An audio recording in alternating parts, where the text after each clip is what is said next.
Hi everyone, this is Mrs. Pep and I'm going to read to you one of my favorite stories, Caps for Sale by Esfir Slobodkina, and it's published by Scholastic, who's given us permission to read their stories during this time of school closure. Caps for Sale. Once there was a peddler who sold caps, but he was not like an ordinary peddler, carrying his wares on his back. He carried them on top of his head. First, he had on his own checked cap, then a bunch of gray caps, then a bunch of brown caps, then a bunch of blue caps, and on the very top, a bunch of red caps. He walked up and down the streets, holding himself very straight so as not to upset his caps. As he went along, he called, "Caps, caps for sale, 50 cents a cap."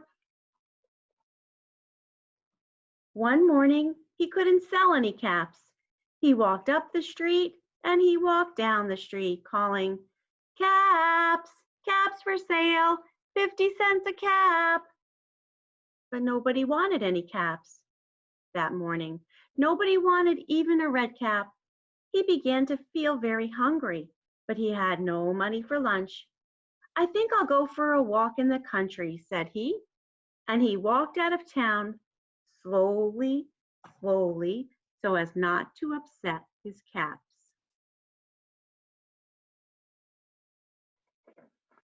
He walked for a long time until he came to a great big tree. "That's a nice place for a rest," thought he, and he sat down very slowly under the tree and leaned back little by little against the tree trunk so as not to disturb the caps on his head. Then he put up his hand to feel if they were straight. First his own checked cap, then the gray caps, then the brown caps, then the blue caps, and then the red caps on the very top.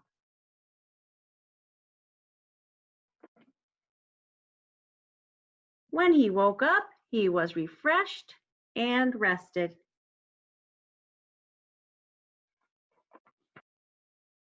But before standing up, he felt with his hand to make sure his caps were in the right place. And all he felt was his own checked cap.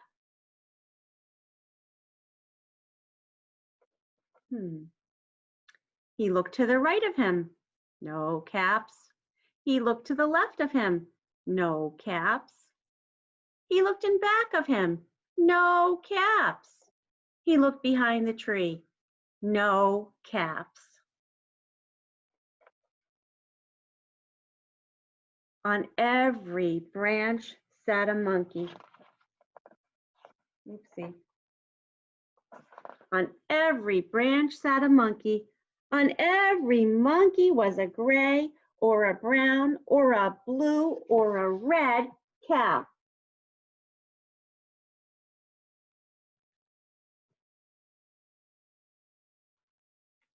The peddler looked at the monkeys. The monkeys looked at the peddler. He didn't know what to do. Finally, he spoke to them.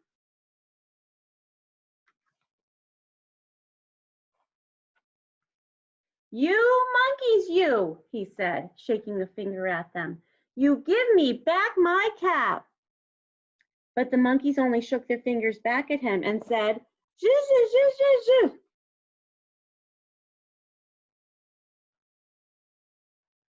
This made the peddler angry, so he shook both hands at them and said, "You monkeys, you give me back my caps." But the monkeys only shook both of their hands back at him and said, "Zhoo, zhoo, zhoo, zhoo, zhoo."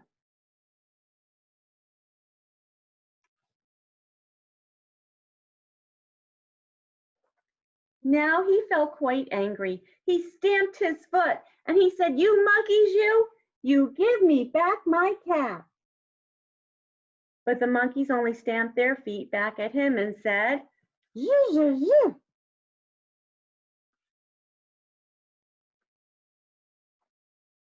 By this time, the peddler was really very, very angry.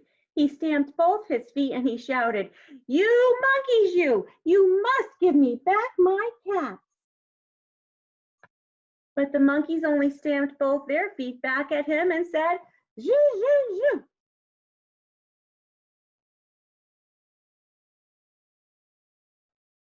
At last he became so angry that he pulled off his own cap and threw it on the ground and began to walk away.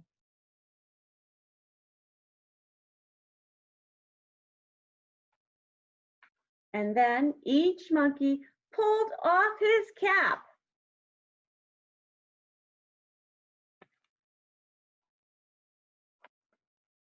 And all the gray caps, and all the brown caps, and all the blue caps, and all the red caps came flying down out of the tree.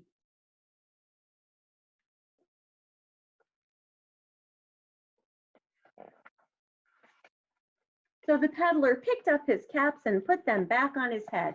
First his own checked cap, then the gray caps, then the brown caps, then the blue caps, and then the red caps on the very top. And slowly, slowly, he walked back to town calling, "Caps, caps for sale, 50 cents a cap." The end. I hope you enjoyed the story. I miss you all. Hope you're doing well.